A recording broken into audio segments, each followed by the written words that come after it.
Galera do terceiro ano, boa noite, gente. Tudo bem com vocês? Espero que tenham gostado aí do vídeo de introdução da minha aula, tá? O formato está sendo um pouquinho diferente, mas ambos são remotos, né, gente? Eu só não estou ao mesmo tempo que vocês estão assistindo o vídeo, mas estou preparando com toda tranquilidade e cuidado, tá bom? Conteúdo que nós iniciamos, né, terceiro ano agora, no terceiro bimestre, a unidade de potências econômicas, tá certo, gente? Logo após a do subdesenvolvimento, que foi o último assunto que nós trabalhamos no semestre, né, anterior, tá bom? Bom, gente, sem mais delongas, né, tendo em vista que eu estou me organizando para dar aí uns 15 minutos de aula, mais ou menos, no máximo 17 minutos, porque tem ali os 3 minutos e um tantinho do vídeo anterior, para somar aí uns 20 e poucos minutos e ter aquela margenzinha de tempo para o professor aplicar no dia, tá bom? Bom, galera, então vamos lá.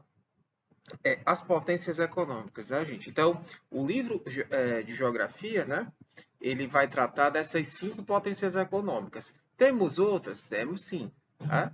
Mas as principais são essas, né, listadas pelos autores do livro Contato. A China poderia estar aí? Poderia. Só que esses países, gente, eles não têm, aliás, eles têm uma qualidade de vida bem superior à da qualidade de vida do chinês, né? A China é uma potência econômica, porém emergente, né? Esses países aí, historicamente, são países considerados desenvolvidos, não só economicamente, como também desenvolvidos do ponto de vista de qualidade de vida, né? E aí vão envolver outros aspectos que vão para além da economia. Tá certo, gente? Então, deixa aqui eu organizar o meu ponteiro para que eu possa riscar aqui, né? Fazer alguns complementos ao longo da aula, né? Então, quais são as potências que trabalharemos nas próximas semanas? Estados Unidos, após Alemanha e Reino Unido, depois França e Japão. Então, hoje a gente trabalha Estados Unidos. Na outra semana, as duas potências, Alemanha e Reino Unido. E na terceira semana, França e Japão, tá certo? Então vamos prosseguir. Bom, o que caracteriza um grupo de países considerados potências econômicas, né? É só mais ou menos reforçando o que eu já falei no início dessa aula. Um pequeno grupo de países vai sobressair aos demais, né? Isso por conta dos desempenhos econômicos e melhores índices sociais. E aí a gente fala de saúde, fala de renda, fala de educação, né? Saneamento básico, moradia, né? Entre outros, tá? O domínio tecnológico, né, e militar, esses países vão ter, né? Os países eu já listei no início desses slides, Estados Unidos, Alemanha, Reino Unido, França e Japão. E o que é que tornou essas grandes potências a serem consideradas assim, né? Gente, o histórico, né, de sua constituição enquanto nação, enquanto Estado, né? Os Estados Unidos, foram uma colônia, né, do Reino Unido que prosperou, superou a sua antiga metrópole, né? A França é um país de cultura milenar, né? Assim como o Japão, tá certo? A Alemanha, o seu povo é antigo, né? Mas a Alemanha, enquanto Estado alemão, né? Ela é recente, ela é do final do século XIX. A Alemanha, ela tem toda uma questão particular que nós veremos a seguir, tá bom? Então, não vou me aprofundar a cada potência, né? Vamos aqui à norte-americana, tá bom? Que é o que a gente vai iniciar agora. Bora lá, gente. O que é que nós temos a falar dos Estados Unidos da América, né? Primeiro, né, gente, ele foi uma colônia do Império Britânico, lá entre os séculos XVI, né?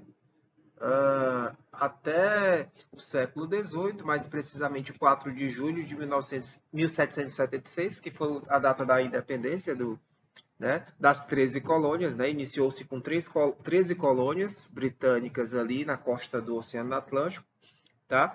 Essas 13 colônias, elas tiveram uma ocupação diferenciada, né? A parte norte dessas 13 colônias preponderou as colônias de povoamento e a parte sul predominou as colônias de exploração. Qual é a diferença, professor? As de povoamento, o nome já diz, ela tem como foco principal povoar. Não que as de exploração não tenham povoamento, mas de fixar-se, né? Os ingleses eles se fixaram ali, né? Produziram policulturas, ocorrendo trabalho familiar, né? Eles trabalhavam para as necessidades da própria colônia, e não para a necessidade da Inglaterra necessariamente, né? A economia era interna para o seu desenvolvimento, né? Desenvolveu-se logo um mercado consumidor ali, tá? As primeiras manufaturas, né? Ou seja, indústrias, pré-indústrias, né? Foram surgindo, atividade comercial e até bancária, gente. Então, logo as 13 colônias a parte das 13 colônias do norte teve um desenvolvimento industrial, enquanto que a parte sul ficou mais com a questão agrária, né? Que colônia de exploração o Brasil foi, né, gente? A gente já sabe como é que é o sistema, né? Escravocrata, grandes latifúndios, né? Trabalho negro africano. Então, foi toda uma questão bem similar àquilo que ocorreu aqui no Brasil, no sul dos Estados Unidos, né? Então, você teve nessas 13 colônias, a parte norte, colônia de povoamento, desenvolvimento industrial, comercial, trabalho familiar, né? Certo? Voltado para a economia interna da colônia, e a parte sul também voltada para a economia interna, mas também voltada para a exportação, né, gente? Com trabalho escravo africano. Aqui é a bandeira dos Estados Unidos, cada faixa dessas são 13, né, distribuídas entre o vermelho e o branco, que significa as 13 colônias. E as estrelas aqui dentro da parte azul significa os 50 estados atuais dos Estados Unidos, tá certo, gente? São 50 estados, tá bom? Bora lá. Aqui é o território dos Estados Unidos. As 13 colônias, gente, eu vou aqui destacar em vermelho, ó. Tá? Essa região aqui, ó, que eu estou aqui destacando. As 13 colônias começaram aqui. A parte norte, né, gente, ela foi considerada o quê? A parte das colônias de povoamento industrial. E a parte sul foi com o trabalho agrário. E aos poucos, gente, os colonos, né, iam se, né, estendendo rumo ao oeste dos Estados Unidos, né? E nesse rumo ao oeste foi conquistando, tomando em guerras, matando muitos indígenas, até chegar na costa oeste, que engloba aí a costa do Oceano Pacífico, né? Então, aqui a gente tem, né, na legenda, certo? Cada etapa da formação territorial dos Estados Unidos, né? Inclusive o Texas, que é esse estado aqui, o maior, dentro desse território aqui contínuo dos Estados Unidos, pertenceu ao México, junto com esses outros estados aqui, Novo México, Arizona. E aí foram incorporando através de guerras, né, gente? Muita matança indígena, esses territórios, também acordos, né? Compras ao território dos Estados Unidos, tá bom? Aqui é a localização dos Estados Unidos dentro do mapa mundi. Estão vendo aqui esse quadrilátero onde os Estados Unidos ficam, tá bom? América do Norte. E aí, gente, nós temos o quê? Uma Inglaterra, nesse contexto, né, na segunda metade do século XVIII, certo? Tendo uma maior rigidez com a sua colônia americana, né? Aumentando fiscalização, impostos, controle político e econômico, justamente porque os Estados Unidos estavam superando a Inglaterra, né? Pelo menos estavam ameaçando o poderio inglês perante a colônia norte-americana. E aí, gente, por exemplo, os Estados Unidos estavam desenvolvendo fábricas, né? Os Estados Unidos estavam se inserindo na Revolução Industrial, né? Ali no século XVIII. Então, os ingleses não queriam fazer, eles não queriam deixar os norte-americanos também se desenvolverem na indústria, porque eles poderiam superá-los, né? Então, ocorreram várias divergências, né, entre os colonos norte-americanos e a coroa britânica, né, gente, gerando guerras civis. E aí as 13 colônias foram libertadas do domínio inglês, justamente no dia 4 de julho de 76, tá certo? De 1776. E aí depois disso foi só o quê? Expansão do território norte-americano rumo à conquista do oeste, tal qual eu falei para vocês no slide com o mapa, tá certo, gente? Para conquistar esse oeste, eles tiveram a lei da propriedade rural, né, já na metade do século XIX, certo? Essa lei da propriedade rural, gente, permitia com que povos pudessem adquirir terras e ocupar essas terras, né? O governo queria? Que a população ocupasse terras justamente para se ter domínio sobre elas, né?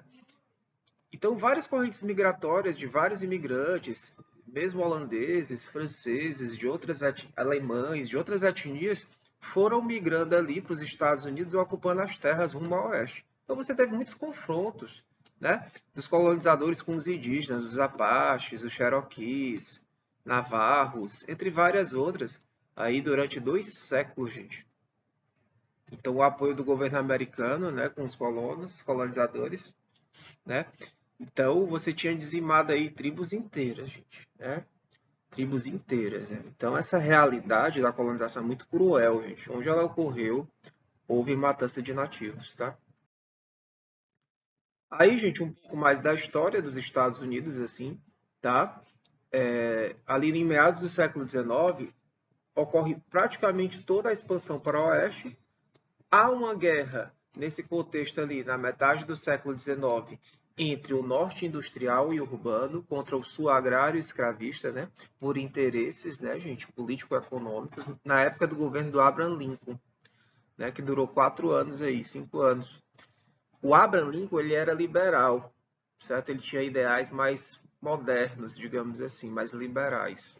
Ele era anti-escravagista, mas não porque ele se importava com o escravo, mas porque era da orientação econômica e liberal que ele tinha, né?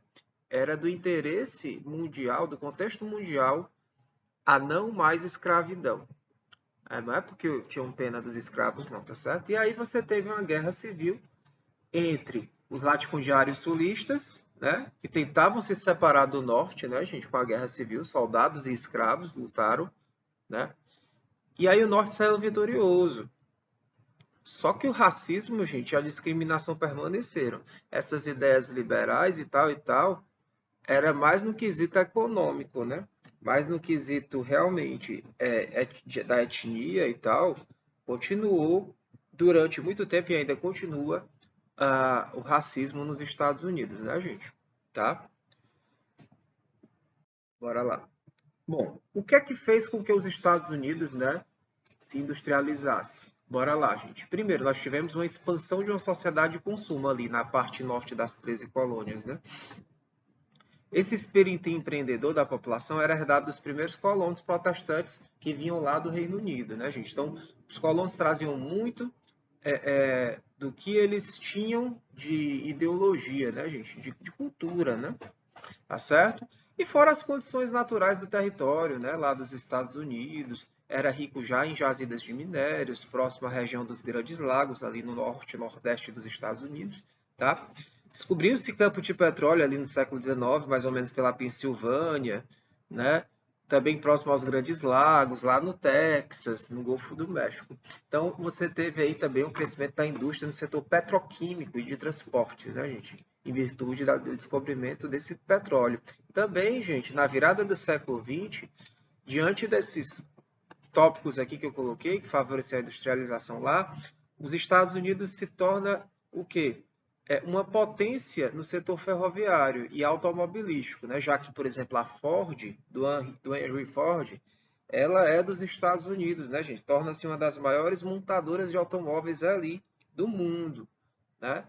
Fora as Marias Fumaças, né? Locomotivas norte-americanas, tá certo? Muitas highways, muitas ferrovias, muitas indústrias de aço e de petróleo ali nos Estados Unidos do início do século XX, tá bom?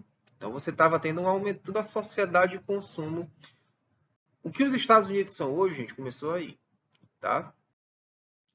Nós temos também, gente, lá no contexto da Primeira e da Segunda Guerra, a ascensão econômica dos Estados Unidos. Porque vejam bem, ó, nas duas guerras mundiais, 14 a 18, 37 a 45, os Estados Unidos já eram muito ricos, né?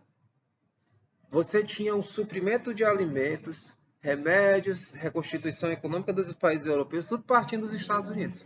Não por eles serem bonzinhos, gente, mas porque eles queriam ter aliados, os juros que eram pagos às nações aliadas, pelas nações aliadas aos Estados Unidos. Então, eles enricaram muito com as guerras. Né? E já na segunda metade do século XX, né, depois da Segunda Guerra, os Estados Unidos já se torna a maior potência econômica do globo, né, gente? Expandindo as suas multinacionais pelo mundo. Então, o sistema capitalista que já existia desde ali a primeira expansão marítima europeia, né? o capitalismo de fato, industrial e financeiro, ele se desenvolve no mundo, mas com muita força nos Estados Unidos, e depois da Segunda Guerra vai se expandir pelo mundo. Aqui no contexto da Guerra Fria, né? Você tinha um capitalismo norte-americano, essa ideologia, também econômica, contra o socialismo soviético e chinês, né? Aqui é representado pela China, gente, porque essa imagem eu peguei no Google, é uma coisa mais atual, mas aqui a gente também poderia botar a União Soviética para simbolizar a Guerra Fria, tá bom? Bora lá. E o espaço industrial, gente? O espaço industrial dos Estados Unidos, ele se desenvolveu com as indústrias de base, primeiramente, lá nas primeiras e segundas revoluções industriais, no século XVIII e XIX. O que é a indústria de base? A indústria de mineração e siderurgia, ali no norte e nordeste dos Estados Unidos. A região ficou conhecida como cinturão das manufaturas. É só onde tem indústria pesada, de metal pesado, né? Já essa região entra em crise na década de 80 e se torna o cinturão da ferrugem. A produção industrial cai de 75% para menos de 50%. Aqui é um prédio de Detroit, todo em ruínas em 2015. Aqui é Nova York em 2015. Né? Ambas as cidades elas ficam no norte e nordeste dos Estados Unidos, tá certo? Só que uma declinou, que é Detroit. Até hoje, gente, Detroit sofre as consequências dessa crise automobilística, tá? E nesse mesmo período, gente, nós tivemos também ali na década de, principalmente da segunda metade do século XX para cá, com a terceira revolução industrial, ali anos 70, 80, um grande investimento na região sul e oeste dos Estados Unidos, no setor de tecnologia. A parte de informática, microeletrônica, robótica, aeroespacial, biotecnologia, química fina, tudo isso foi se desenvolvendo nessas regiões que ficou conhecida como Cinturão do Sol, tá? Ou Sun Belt. Tá? Então, o Sul se desenvolveu a indústria aeroespacial, aí você tem a NASA, que fica ali no Texas, lançamento de foguetes na Flórida, indústrias petrolíferas, como a Texaco e a ExxonMobil, ambas no Texas, que atualmente controlam boa parte do setor, né, petrolífero do mundo. Tá? Isso aqui é uma foto, gente, justamente do Cabo Canaveral, lá na Flórida, né, lançamento de foguetes. Aqui é a ExxonMobil e aqui é a Texaco, né, gente? Teve muitas das suas filiais aqui no Brasil, não tendo mais, né, gente? Mas é o Texas Company, né? Texaco. E a NASA, né, gente? Que é um grande nome aí da indústria aeroespacial, certo, gente? Bom, aqui é o espaço econômico, né? Resumindo o que nós vimos aqui, tá? O cinturão das manufaturas, né? A parte das indústrias pesadas. O cinturão do Sol, que é a parte tecnológica, oeste e sul dos Estados Unidos, tá certo? E alguns setores, né, de indústrias, né, também espalhados pelo centro dos Estados Unidos. Bom, gente, as maquiladoras, né, que seriam indústrias norte-americanas que são abertas, né, filiais em países como o México, né, um exemplo. Nessas maquiladoras, gente, elas só servem o quê? Para pegar a mão de obra barata do México, para que essas empresas tenham mão de obra barata e montem o restante de suas produções no México. Então, é muito comum ter fábricas finalizadoras de fábricas dos Estados Unidos no México para pegar incentivo fiscal e mão de obra barata mexicana. É muito comum. E aí as empresas americanas lucram muito, né? Principalmente montagem de veículo lá. Para finalizar a nossa aula, gente, tá? A gente tem aqui o espaço agrário dos Estados Unidos, gente, que também se desenvolveu principalmente a partir do século XX. Houve uma modernização muito grande lá nos campos dos Estados Unidos. Inclusive, gente, grande parte do território dos Estados Unidos se deve, ligado à atividade agropecuária, tá certo? Você tem o quê? A chegada das máquinas, os implementos e insumos agrícolas. O que é o insumo agrícola? Trator, arado, mecânico, adubo, fertilizante, vacina para os animais, rações para o gado. Você vai tendo tudo isso incorporado, né, ao sistema agropecuário dos Estados Unidos, né? Bem cedo, se comparado a muitos países do mundo. Você tem desenvolvimento de técnica de irrigação, melhoramento genético para os bois, para as espécies, né, gente, devido às pragas, a biotecnologia, tornar as sementes mais fortes, né? E aí o governo acabou apoiando todo esse setor que de fato, gente, injetou muito dinheiro para os Estados Unidos, tá certo? O governo norte-americano injetou muita grana em forma de subsídios, investindo em pesquisa, gente, científica para aumentar a produtividade agrícola, ter uma rentabilidade das terras para haver uma maior produção agrícola e concorrer com o mercado mundial, né, gente? Tá certo? Então, eles aproveitam muito o espaço do país, né? O aproveitamento do espaço dos Estados Unidos, gente, da agricultura e da pecuária, dá por mais de metade do território dos Estados Unidos.